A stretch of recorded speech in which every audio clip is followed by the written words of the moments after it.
छब्बीसौं महाधिवेशन र महासङ्घको सबै तहका संरचनाको आसन्न निर्वाचनको भव्य सफलताको शुभकामना व्यक्त गर्न चाहन्छु। यस अवसरमा महासङ्घका पदाधिकारी र आबद्ध सम्पूर्ण पत्रकारहरूमा म बधाई तथा शुभकामना पनि व्यक्त गर्न चाहन्छु।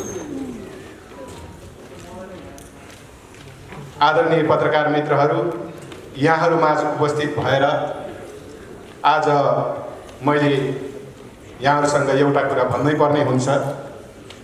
यदि पत्रकारिता जगत र पत्रकारहरूले निर्णायक घडीमा साथ नदिएको भए अथवा अगुवाई नगरेको भए आजको यो परिवर्तन असम्भव पराय थियो।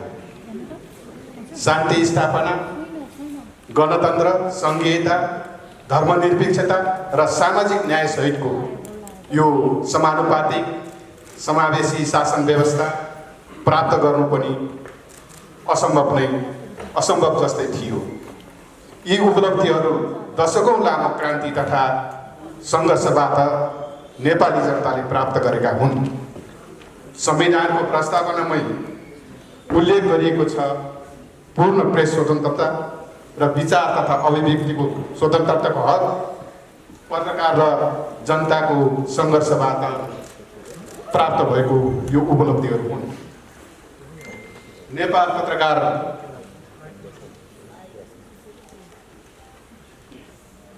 पत्रकार महासङ्घले नेपालको पत्रकारिता क्षेत्रको विकास, श्रमजीवी पत्रकारहरूको अधिकारका लागि मात्रै होइन, सशक्त नागरिक संस्थाको भूमिका समेत खेल्दै आएको छ।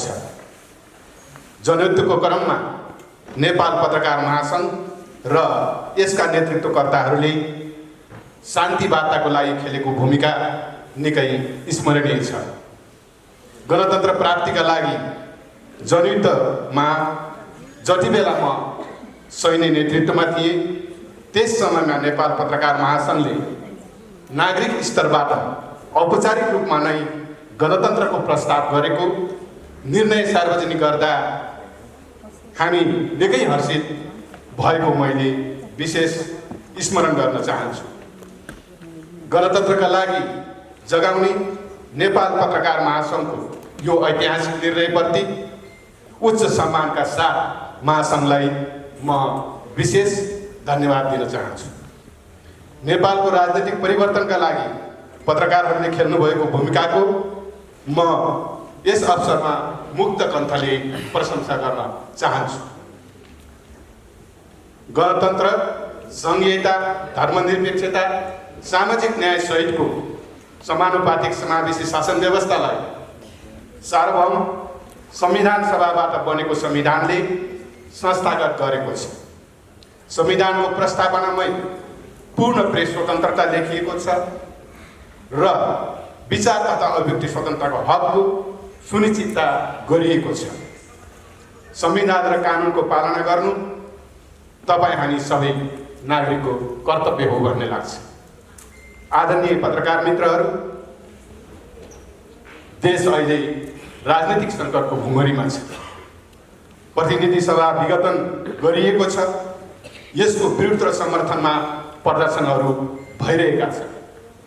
नागरिक स्तरबाट गणतन्त्रको प्रस्ताव गर्ने पहिलो संस्था नेपाल पत्रकार महासङ्घको तर्फबाट तपाईँहरूले प्रतिनिधि सभा विघटन भएकै दिन यसलाई सङ्घीय लोकतान्त्रिक गणतान्त्रिक शासन व्यवस्था र संविधानको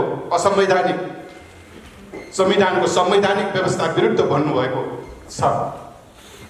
पूर्व प्रधान न्यायाधीशहरू, पूर्व न्यायाधीशहरू, संविधानविदहरू, नागरिक समाज, पराय राजनीतिक पार्टीहरू, सङ्घ संस्थाहरूका साथै अधिकांश तपाईँ पत्रकार मित्रहरूले पनि प्रतिनिधि सभा विघटनलाई असंवैधानिक भनिरहनु भएको छ।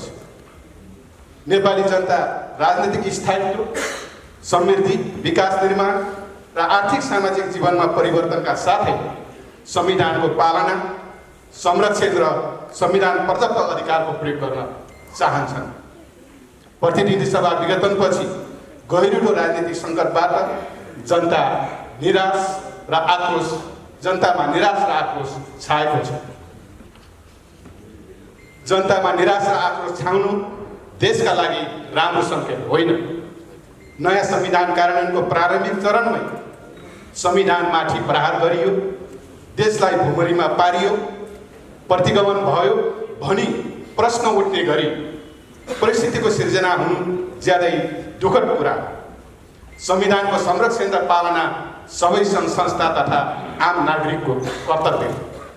तपाईँ पत्रकार मित्रहरू लगायत नेपाली जनताले लामो बलिदानीपूर्ण सङ्घर्षबाट प्राप्त परिवर्तनकारी उपलब्धिहरूको रक्षाका लागि पत्रकारहरू तथा जनताको विशिष्ट भूमिका रहन्छ भन्ने मलाई लाग्दछ। सधैँ परिवर्तनको पक्षमा उभिरहने तपाईँ पत्रकार महासङ्घले संविधानको संरक्षणका लागि स्पष्ट दृष्टिकोणका साथ खेलिरहेको भूमिकाप्रति म उच्च सम्मान व्यक्त गर्न चाहन्छु। सङ्घर्षबाट प्राप्त परिवर्तनको रक्षाका लागि सबैभन्दा पहिले संविधानलाई स्वस्थ राखी त्यसको पालना र संरक्षण जरुरी छ भन्ने लाग्छ। यसतर्फ म सबैको ध्यान आकर्षण गराउन चाहन्छु। आदरणीय मित्रहरू, कानुन बनाउँदा प्रेस मैत्री बनेन र विचार तथा अभिव्यक्तिको स्वतन्त्रतालाई कुण्ठित गर्न खोजियो भन्ने तपाईँहरूका गुनासाहरू पनि मैले सुन्ने गरेको छु।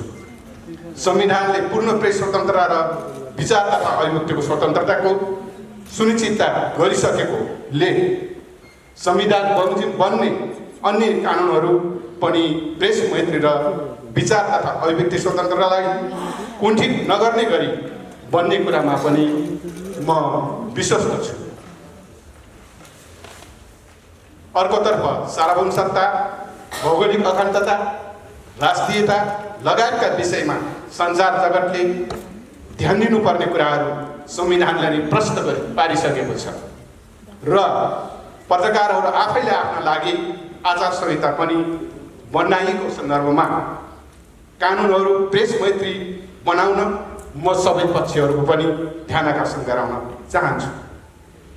आम नागरिकलाई सत्य र तथ्यको आधारमा सही सूचना प्रवाह गर्ने, विवेकले भरिपूर्ण प्रतिपक्षीको भूमिका निर्वाह गर्ने तथा राज्यको चौथो अङ्गको समेत भूमिका खेल्ने भएकाले सधैँ अग्रगमनको पक्षमा उभिने, चुनौतीपूर्ण र संवेदनशील क्षेत्रमा काम गर्ने तपाईँ पत्रकार साथीहरूले विभिन्न समस्याहरू भोगिराख्नु भएको छ।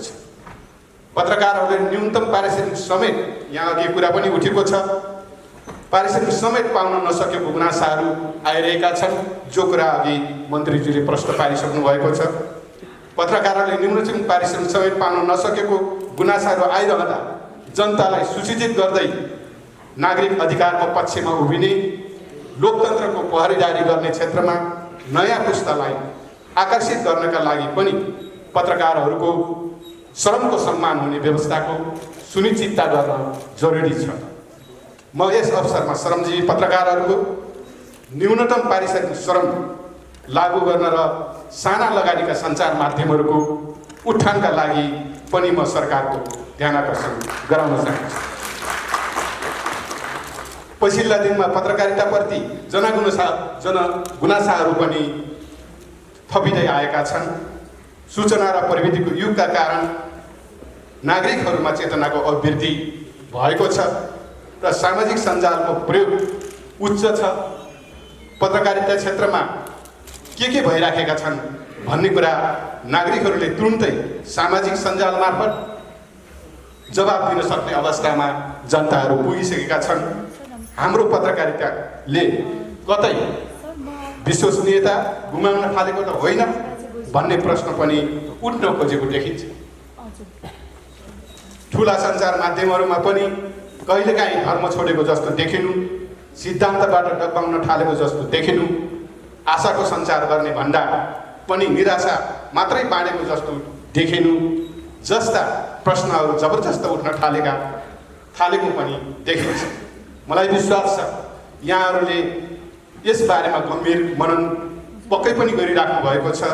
यो महाधिवेशनले यस विषयमा समेत छलफल गर्ने मैले विश्वास लिएको छु। पत्रकार मित्रहरू, तपाईहरू लोकतन्त्रको पक्षमा हुनुहुन्छ।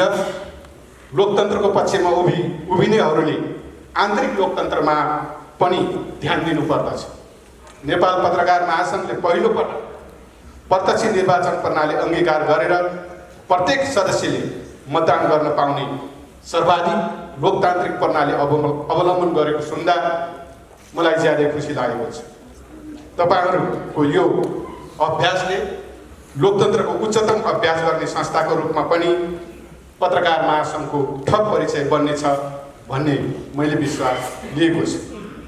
अन्त्यमा यो भव्य समारोहमा विभिन्न पत्रकारिता पुरस्कारबाट सम्मानित व्यक्तित्वहरूलाई म हार्दिक बधाई दिँदै नेपाल पत्रकार महासङ्घ र महासङ्घसँग आबद्ध सम्पूर्ण पत्रकार मित्रहरूको उत्तर प्रगतिको कामना गर्न चाहन्छु।